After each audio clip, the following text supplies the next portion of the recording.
Hi, I'm Lainey. People always told me I had a perfect life, successful career as a marketing director, beautiful suburban home, and a husband of 8 years who seemed to adore me. That was before last Tuesday, when everything changed with a single conversation over our anniversary dinner. Derek, we need to talk about something, I said, twirling pasta around my fork without taking a bite. Derek looked up from his steak, his familiar hazel eyes crinkling at the corners. Sure, babe. What's up? I've been... My throat tightened. I've been seeing someone else for about 3 months now. Derek's fork clattered against his plate. You've been what? It wasn't planned. It just happened with a client. Alex from the Thompson account? I reached for Derek's hand, but he pulled away. I thought you should know. I thought maybe we could work through this. Open marriage, perhaps? Derek's face had gone completely still. When he finally spoke, his voice was unnervingly calm. Let me get this straight. You've been cheating on me, and now you're suggesting we have an open marriage? It's not like that, I insisted. I still love you. This doesn't have to change anything between us. Doesn't have to change anything? Derek's voice rose sharply. Are you insane, Lainey? You've been sleeping with someone else? Please keep your voice down, I hissed, glancing around the restaurant. People are staring. Oh, I'm so sorry if my reaction to finding out my wife is cheating is inconvenient for you, Derek said, each word dripping with sarcasm. How long have you been planning to tell me this? A few weeks. I thought our anniversary would be the right time. Our anniversary? Derek laughed, a hollow sound. You thought telling me you're sleeping with someone else was an appropriate anniversary gift? I'm being honest with you, I said, feeling defensive. Isn't that what you always wanted? Complete honesty? Don't you dare twist this, Derek said, his voice deadly quiet. This isn't about honesty. This is about betrayal. You're overreacting. Many couples have arrangements. Stop talking. Derek stood up abruptly. I can't even look at you right now. Derek, please sit down. Let's discuss this like adults. Like adults? Adults don't cheat on their spouses and then expect everything to be fine. He threw his napkin on the table. I'm going to Maya's. Don't follow me. Maya's? Why would you go to my best friend's place? Derek's smile was cold. Because unlike you, Maya actually has some integrity. She called me last week after she saw you and your boyfriend having lunch downtown. My stomach dropped. Maya knew? Yeah, she knew. And she told me to give you a chance to come clean. He shook his head. I didn't want to believe her. Derek, I'm leaving. Don't call me. I watched him walk out of the restaurant, stunned by how quickly my confession had unraveled. My phone buzzed with a text from Maya. Derek just called. He's coming over. What the hell were you thinking, Lainey? I paid the bill and drove home in a daze, convinced Derek would calm down eventually. We'd been together too long to throw everything away. He'd come around. I couldn't have been more wrong. The next morning, I woke to the sound of someone in our bedroom. Derek was methodically emptying his drawers into a suitcase. What are you doing? I sat up, alarmed. What does it look like? I'm leaving. He didn't look at me, just continued packing. Don't be ridiculous. Where will you go? Julian offered me his guest room. I scoffed. Julian, your party buddy, the guy who's been divorced twice? At least he's honest about his failures. Derek zipped his suitcase closed. Unlike some people. We need to talk about this. No, we don't. Derek finally looked at me, his eyes red-rimmed from lack of sleep. I talked to a lawyer last night. My blood ran cold. A lawyer? Already? This is an extreme overreaction. Is it? Because I also talked to Alex's wife. I froze. What? Yeah, Vanessa was pretty shocked to hear her husband's been sleeping with you. Apparently, they have a 5-year-old. You had no right. I had every right, Derek shouted. You destroyed our marriage. Did you think there wouldn't be consequences? My phone started ringing. I glanced at it. Alex calling. That him? Go ahead, answer it, Derek said, his voice dripping with disgust. Tell him how you've ruined both our lives. I declined the call. Derek, please, let's sit down and discuss this rationally. There's nothing to discuss. I've already contacted our bank. The joint accounts are frozen. You can't do that. Watch me. He grabbed his suitcase. Oh, and Cassandra from HR at your company will be calling you today. Turns out, having an affair with a client violates your company's ethics policy. I felt like I'd been slapped. You called my workplace? No, Vanessa did. She was very interested to learn about her husband's activities with one of his vendors. Derek's smile was vicious. Actions have consequences, Lainey. The doorbell rang. That'll be Julian, Derek said, heading for the door. I followed him downstairs, panicking. Julian stood in the doorway, his usual carefree demeanor replaced with cold formality. Ready to go, man? Julian asked. Almost, Derek replied. Julian, I said, can you please talk some sense into him? This is getting out of hand. Julian crossed his arms. Out of hand? You cheated on one of my best friends and expected him to be okay with it. What planet are you living on? This isn't your business. You made it my business when you decided to break Derek's heart. Julian's voice was hard. He's staying with me until this is sorted out. There's nothing to sort out. We can work through this. Like you worked through your wedding vows? Julian shot back. Derek, please, I begged. Don't leave like this. It's too late, Lainey. Derek handed Julian his suitcase. I've already contacted a divorce attorney, Barbara Jenkins. Apparently, she specializes in cases like ours. Barbara Jenkins? The bloodbath Barbie? She's notorious. Yeah, well, she's also very effective. Derek turned to leave. Expect to hear from her soon. As they walked to Julian's car, my phone rang again. This time it was Maya. How could you do this to him? Maya demanded without preamble. Maya, I need you on my side right now. Your side? There are no sides, Lainey. You cheated. I could hear the disgust in her voice. Derek's devastated. He'll get over it. We can work this out. No, you can't. And you're about to find out just how bad things can get. Maya's voice hardened. Derek asked me for the names of witnesses who saw you with Alex. I gave them to him. You what? I also gave him the photos I took. My heart stopped. Photos? Yeah, of you and Alex kissing outside that hotel last month. The one you told Derek was a business trip. Maya, you wouldn't. I already did. You betrayed him, Lainey. And now you'll face the consequences.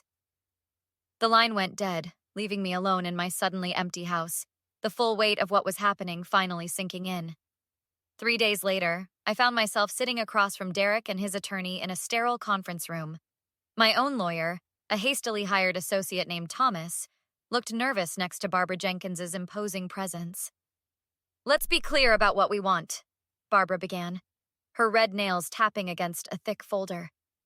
My client is seeking a fault-based divorce on grounds of adultery, with all the financial considerations that entails. This is ridiculous, I interrupted. We can file for no fault and split things fairly. Fairly? Derek laughed bitterly. Like how you fairly deceived me for months? Thomas cleared his throat. Perhaps we could discuss this reasonably. There's nothing reasonable about this situation, Barbara cut in. We have documented evidence of Mrs. Walker's infidelity, including witness statements, photographs, and hotel receipts. My face burned. You've been investigating me? No, honey, Derek said, leaning forward. Your friends have been reporting on you. Turns out, people don't like cheaters. Mrs. Walker also violated her company's ethics policy, Barbara continued, potentially jeopardizing her employment. This will be relevant when discussing spousal support. Spousal support? I sputtered. I'm not paying you support. Actually, Thomas murmured beside me, given the circumstances and the evidence they've compiled. Shut up, Thomas, I snapped. Derek's eyes narrowed. You still don't get it, do you? You're not in control anymore, Lainey. This is insane. We were happy before. Were we? Derek's voice rose. Or were you just lying to me every single day? I made a mistake. People make mistakes. A mistake is forgetting an anniversary, Derek said, his voice shaking. A mistake is burning dinner. What you did was a deliberate choice day after day for months. Derek, please. I reached across the table for his hand. We can still fix this. He recoiled as if I'd tried to burn him. There's nothing to fix. It's broken. You broke it. Mr. Walker, Barbara interjected. Remember what we discussed about direct communication? Right. Derek straightened. Lainey, I want the house sold. I want all assets divided according to the prenup's infidelity clause. I want this over with as quickly as possible. The infidelity clause? That was just boilerplate. Nobody actually enforces those. Barbara's smile was predatory. Actually, Mrs. Walker, that boilerplate is quite enforceable, and quite specific about financial penalties. This is blackmail, I hissed. No, Derek said quietly. This is consequences. I turned to him, desperate now. Derek, I'm sorry, I made a terrible mistake. I'll end things with Alex. We can go to counseling. Start fresh. Too late. Derek stood up. I already got the STD test results back. Thankfully negative, no thanks to you. The humiliation was complete. You didn't need to do that. Didn't I? How would I know what you've exposed me to? His voice broke slightly. How will I ever trust anything you say again? Mr. Walker, Barbara said gently. Perhaps we should take a break. No. Derek's face hardened. I want her to understand exactly what's happening. He turned to me. Lainey, you threw away 8 years for a fling. Now you get to live with that decision. I felt tears forming. I still love you. That's the worst part, Derek whispered. I still love you too. But I'll never trust you again. As Derek walked out, I grabbed his arm. This isn't over. His eyes flashed with anger. Touch me again, and I'll add harassment to the divorce petition. The door slammed behind him, leaving me alone with the lawyers and the ruins of my life. 6 months later, I stood in the empty foyer of what used to be our home, now sold to a young couple with a toddler. All that remained were a few boxes of my possessions. Everything else had been divided, sold, or awarded to Derek in the settlement. My phone rang. Maya calling for the first time since the divorce was finalized. How are you holding up?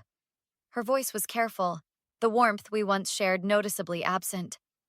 How do you think? I lost everything. I kicked at a box labeled Kitchen Lainey's Share. The divorce settlement cleaned me out. I'm on probation at work, and everyone we know chose Derek's side. Not everyone chose sides. Some of us just chose right from wrong. Spare me the moral lecture, I snapped. I called to ask if you'd heard from him. Why? Planning another ambush like at his office? I winced, remembering the disastrous confrontation that had ended with security escorting me out. That was a mistake. One of many. Maya sighed. Yes, I've seen him. He's doing well, starting over. Is he seeing anyone? That's not your business anymore, Maya said firmly.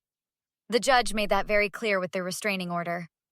It was a temporary order, I protested. It expired last month. And he's considering making it permanent after those emails you sent.